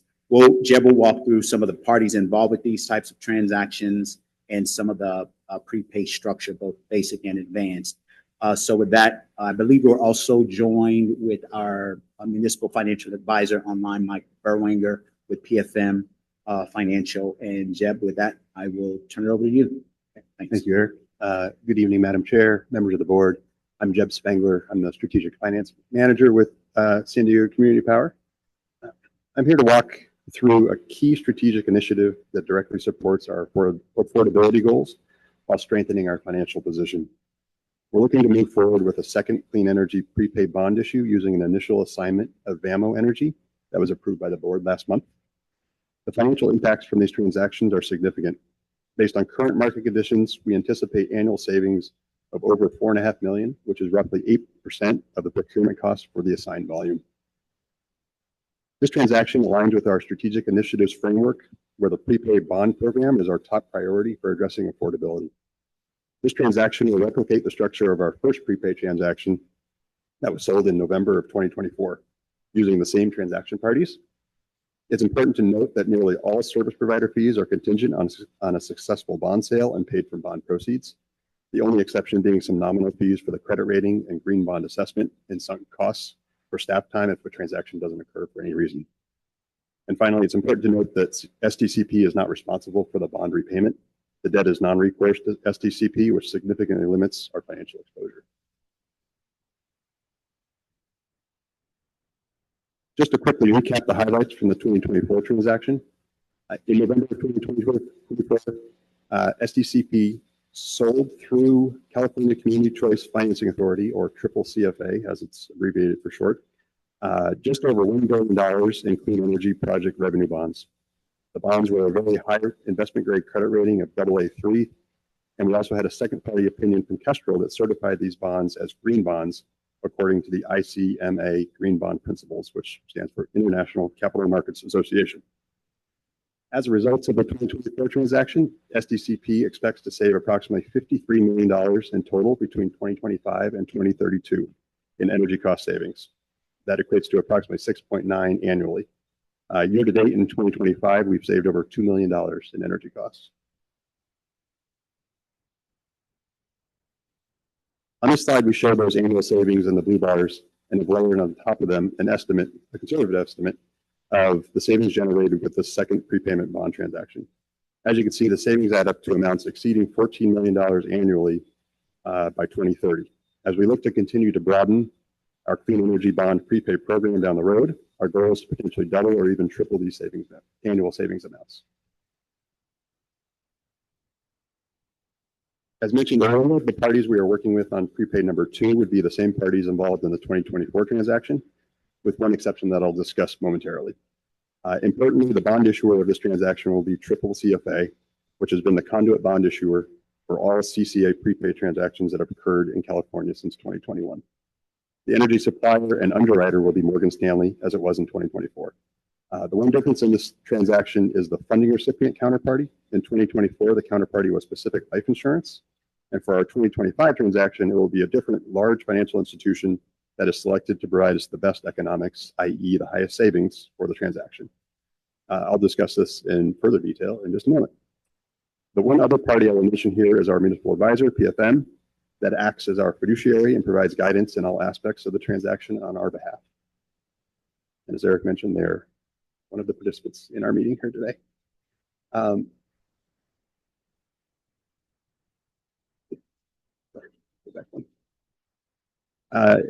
These next couple of slides just lay out the framework for how these transactions work. And here we start with the basic status quo structure of SDCP receiving and paying for energy on a monthly basis through our power purchase contracts. In this example, we are purchasing energy through our VAMO PPA with Clean Power Alliance as the counterparty.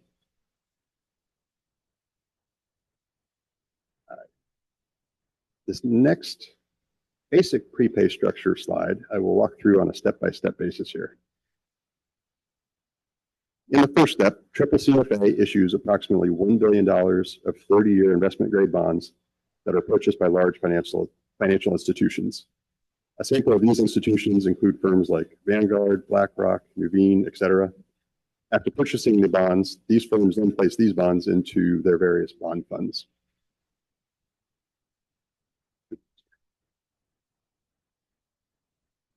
The $1 billion of proceeds are sent from investors to CCCFA. In the next step, Triple CFA sends that $1 billion to the energy supplier to prepay for 30 years of energy supply. In return, the energy supplier sends back to Triple CFA the required monthly energy deliveries and debt service payments. Those debt service payments are then distributed to the bondholders. In step 3, Triple CFA sells the energy received from the energy supplier to SDCP in exchange for SDCP paying for that energy less an agreed upon discount in energy price.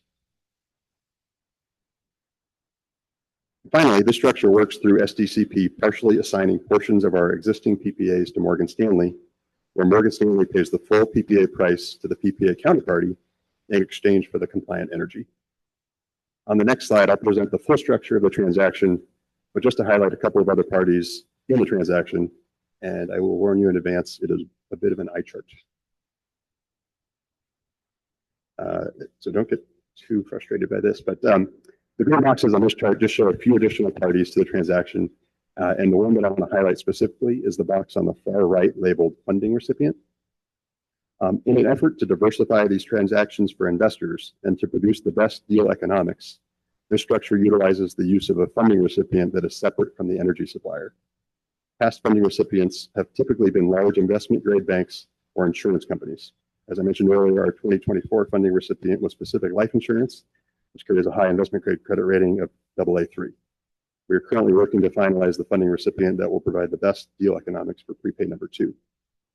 The other parties in the transaction, like the commodity swap counterparty, which is in the top box, are generally in place to support the overall credit structure. Since 2021, there have been 21 clean energy prepayment bond issues sold by California CCAs totaling over $20 billion. This includes SDCP's $1 billion transaction sold last year, and most recently, Marine Clean Energy's $1 billion transaction that was sold just 2 weeks ago.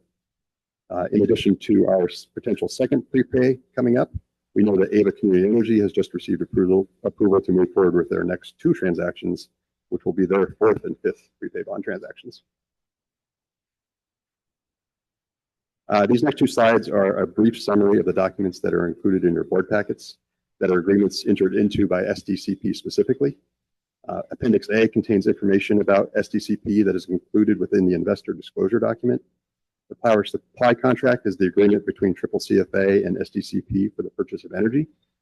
The custodial agreement details the various payments in and out of a custodial account that is held with U.S. Bank. The limited assignment agreement details the PPA resources that we are assigning to Morgan Stanley for this transaction. The loan agreement details the required terms of SDCP's assignment of PPA contracts now and in the future.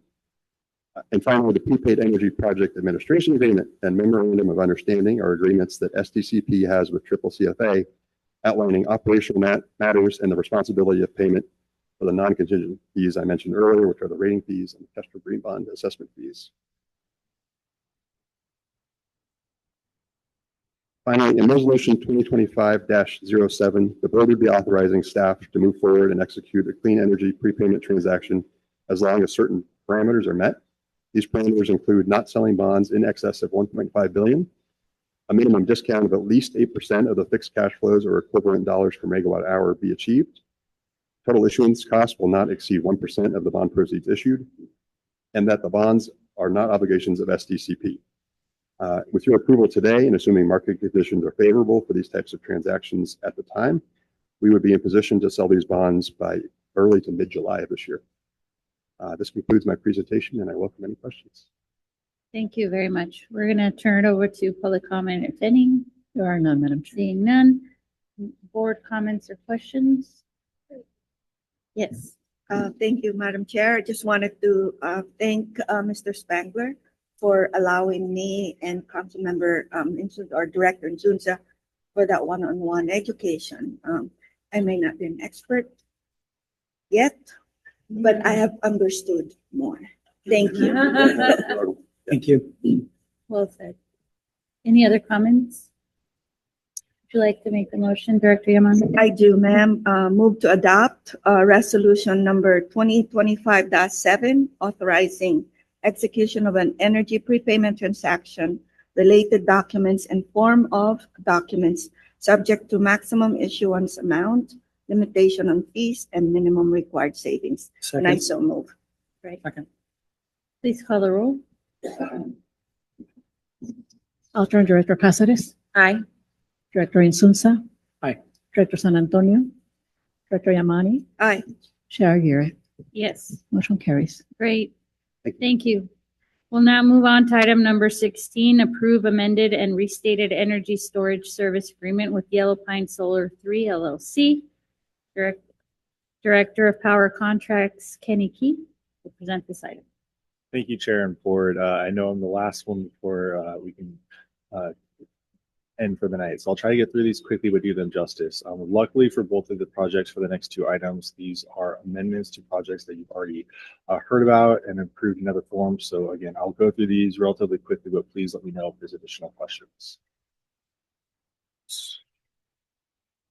Okay, so the first project is an amendment, and so this one is we're kind of redoing a project. So originally back in 2023, we approved a project called Desert Sands with NextEra.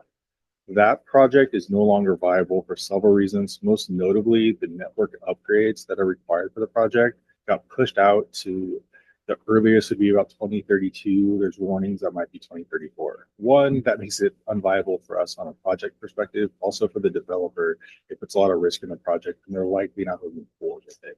So the amendment that we're working on here, we luckily have another project with that developer, the Yellow Pine 3 project. Recently at a prior board meeting, we have a full PPA for solar and storage with that project.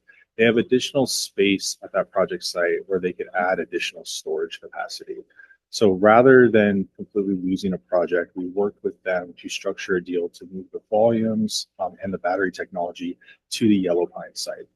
What that'll allow us to do is take that 60 megawatts of 8-hour capacity, which is one of our compliance obligations, is long duration storage of 8 hours or more. It allows us to move it to that project site because the economics of batteries have come down since 2023, despite all the headwinds. There is a pretty significant price reduction we're able to build into this. So again, we get to move it to the site, keep it viable, have a reduced price for that. Move up the commercial operations date to align with when they're able to build out the Yellow Pine site, which is the middle of 2027. And again, typically, as you've seen the last few amendments I brought here, some cleanup edits to do with resource adequacy, slice a day, and items like that. So that's the general scope of the amendment that we're bringing forward today. Again, this project site is located in Clark County, Nevada. Again, it'll be literally right next to the major build out. The Yellow Pine, the battery and solar project that we have a full PPA for, we have a small portion of a much larger project. So this is just an additional build at that project site. As with all of our battery storage contracts, we'll have full toll and resource adequacy benefits for this. This is a full 20-year contract, so we'll get the benefits of that pricing and 8-hour storage duration for a full 20 years. It has a guaranteed commercial operations date in June, as well as kind of guaranteed RA dates in the 2028 timeline to align in the network upgrades. The worst case scenario would be in place. This project, again, similar to the technology that they'll be using for the 4-hour that we have in our other PPA. Again, they're using technology that has a really in-depth track record of being safe, both with the testing they do, the detection, the management. So again, putting in a lot of the most stringent standards on this and the battery technology that's being used. One of the reasons we like this project to begin with, and then things that will stay and remain with this amendment, there's several construction jobs that will be created for this. Again, much larger for the bigger project. It's just again a smaller portion of that. It's a full has a full PLA. We'll use union labor for the full construction of this. They did commit to a $250,000 community benefit fund, which again, we could use with our local communities. And again, this is part of the larger Yellow Pine project, which I outlined last time I brought the Yellow Pine project to the board. They have done a bunch of work with the local community. And so again, as we score these kind of projects when this originally came in, these are the things we like to see. It's like they're engaging with local community, the local community supportive, and they're giving back to those local communities in addition to what they can do for us and our ratepayers. So again, the main reason we wanted to keep the viability of this project was due to the 8-hour duration. We have an MTR compliance obligation. We recently brought to the board earlier this year an amendment to another project that allowed that to shift to an 8-hour.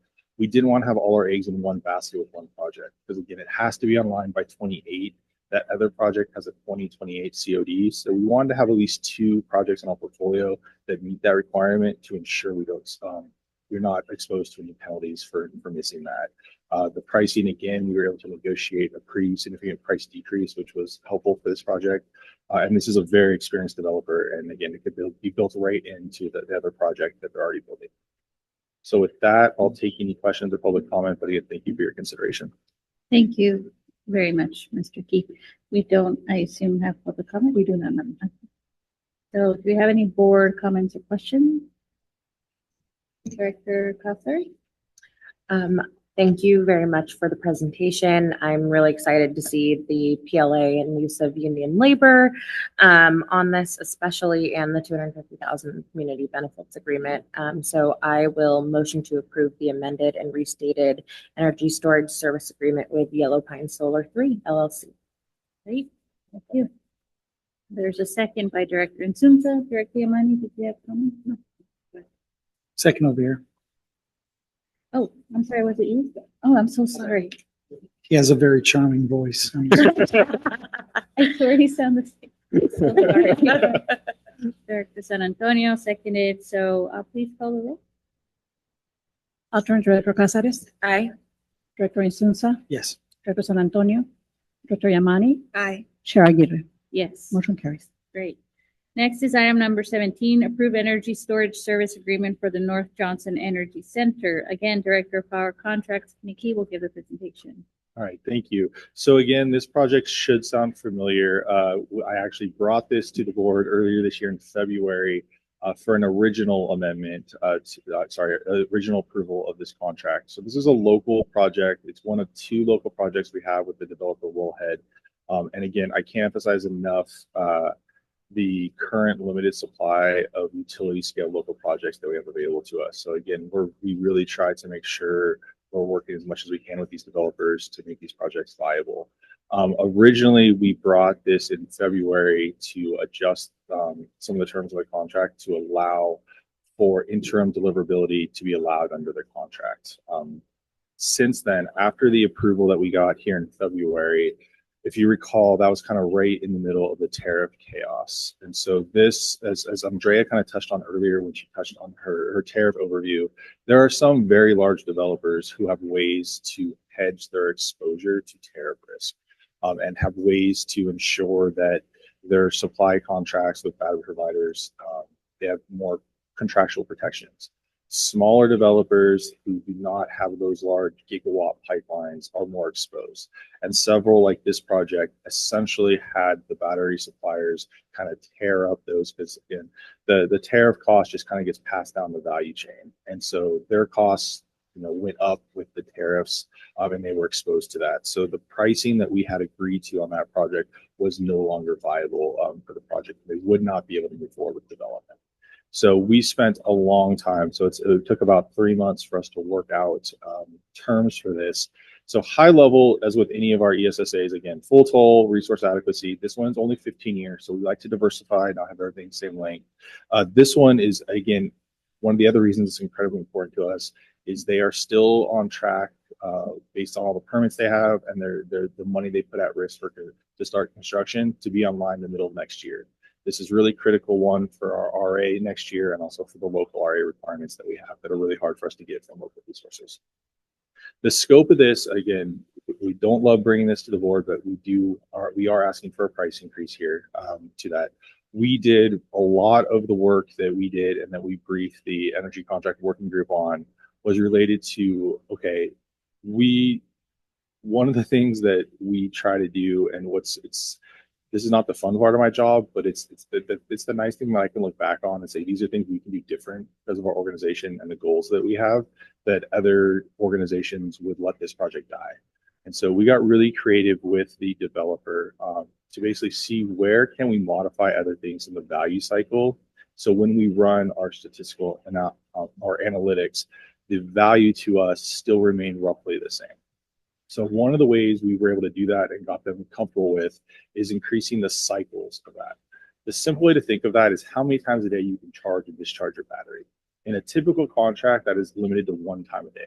So if you have a 4-hour battery, you can charge for 4 hours, you can discharge for 4 hours, and you can only capture the economic benefits of that arbitrage 1 time. We were able to increase this to closer to 2 times a day, so that now we can take advantage of that arbitrage and get more RA from the project simply by them allowing us and working with the manufacturer on their warranties to allow us to do that and cycle more often. We might not do that every month of the year. There might not be great arbitrage, but definitely in the summer months, we're going to get a lot more value. So when we modeled this, even with the price increase, with the increased cycles, the analysis we do is kind of broken down into a net present value analysis.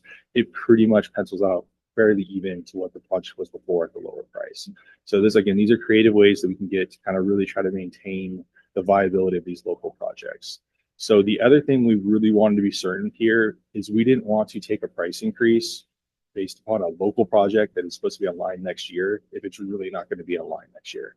So we built protections into this contract such that if it misses that June 26th date, there's an automatic price adjuster. They will still owe damages for delays, but the price will go down. So we wanted to make sure if this is really a 27 or 28 project, we built a price reduction into this. Like that price value to us really makes sense if it's online next year. So we want to be really careful on how we structured that. And again, typical cleanup edits for the slice a day. So again, this is a local project. We always vet them to some level. Again, the main vetting of battery safety is done by the permitting agencies, but it is something that we look at as we're reviewing projects. They're using kind of top of the line Tesla battery containerized systems, which again have a really good track record to date on fire suppression and not moving beyond kind of the container that might be exposed to the issue. Again, this one is committed to a project labor agreement, which is great. As we heard comments earlier, this is a local project, local labor. It's a great win there. This would be over 130 jobs during the construction phase. So again, a great win for the local community. It's also located in a disadvantaged community. And we have in one of our scoring criteria is if a project is located in a disadvantaged community and it could be sited in a way that it can offset the emissions from most often some type of natural gas facility, that scores highly in our scoring criteria. This one is actually located literally right next to an operating natural gas plant. And so, while it is in an industrial area, it is relatively close to other residential communities, things like that. The nice part about this is it's going to be able to limit the amount of times that natural gas facility has to run. So those localized emissions should really go down quite a bit. And again, they're working with the local community and high schools on scholarship programs and things like that. So again, they're being good stewards with the local communities to date. So again, our analysis, again, we have internal targets that are board approved related to local capacity that we need to procure over the next 5 to 10 years. These are the type of projects that get us there. Again, there's going to be a lot of DER and virtual power plants, but again, the size of those doesn't compare to some of the utility scale local projects that we need to procure. And so again, this is a major one based on the size. And again, I'll reemphasize, this is the type of amendment and work we can do and creative work we can do with developers to keep these local projects alive that others would not be working on. And so this is really kind of what our mission is. And I guess this is the fun part of the work, as challenging as it is to have to deal with price increases. So with that, thank you and happy to take any questions. Thank you. Do we have any public comment? None, Madam Chair. Great. So I'm going to turn it over to board for comment, questions. No question, Madam Chair, but move to approve recommendation. Second. Okay, we have a motion and a second. Maddie, please call the roll.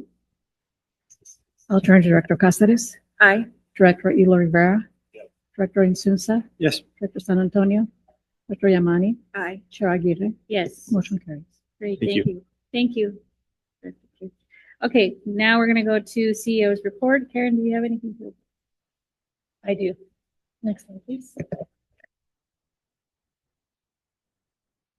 All right, so at the beginning of this month, I attended Encinitas EcoFest, the longest running environmental fair in North San Diego County. I had the opportunity to join Encinitas Mayor and Community Power Board alternate Bruce Ellers to speak about how San Diego Community Power is supporting Encinitas as they work towards their climate action goals. I also attended the San Diego Regional Chamber of Commerce's Circle of Influence event at the Del Mar Fairgrounds, where I had the opportunity to meet with its board of directors and elected officials from across the region. Last week, I joined Clean Tech San Diego for a members' conversation with Congressman Scott Peters. And the following day, I attended the San Diego Regional Chamber of Commerce's Congressional Luncheon, where I was able to see many of our board members, including Councilmember Iman. We heard directly from San Diego County's congressional delegation about how our nation's leaders are tackling issues that impact our local communities here in San Diego. And tonight, after this meeting, I'll be headed to the North San Diego County Business Chamber Celebration of Business event, where I've been named a finalist for the Leadership Award, and San Diego Community Power is in the running, thank you, to be named Sustainable Organization of the Year. Next slide. As always, our team has been out and about connecting with our local communities. Earlier this month, we joined the Port of San Diego for their Day at the Park event at Bayfront Park in Chula Vista, where we interacted with over 300 community members. Last weekend, we were in Imperial Beach, tabling at the Suncoast Farmers Market. And this week, we held our first in-person quarterly meeting for our Power Network, a coalition of like-minded community organizations helping community power shape a sustainable, equitable future for our region. The event offered opportunities to network, a training on electrification, and an overview of the Equitable Building Decarbonization Grant coming to the San Diego region soon. And just yesterday, our team was at Petco Park, where we sponsored the Padres High School All-Star Game. Next slide, please.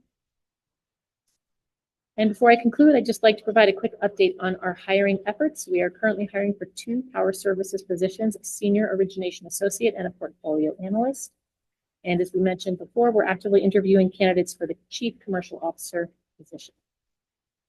We're also conducting interviews for 2 part-time community outreach representatives, and on July 8th, we will be welcoming Pete Polanowski, senior rates analyst, to the community power team. Thank you, and that concludes my report. Thank you, Ms. Burns. So thank you for all your work. Do we have any director comments? General comments? Seeing none. So that brings us to the end of our agenda. Since we will be dark in July, the next regular meeting of Community Power Board of Directors will be on August 28th, 2025 at 5 p.m.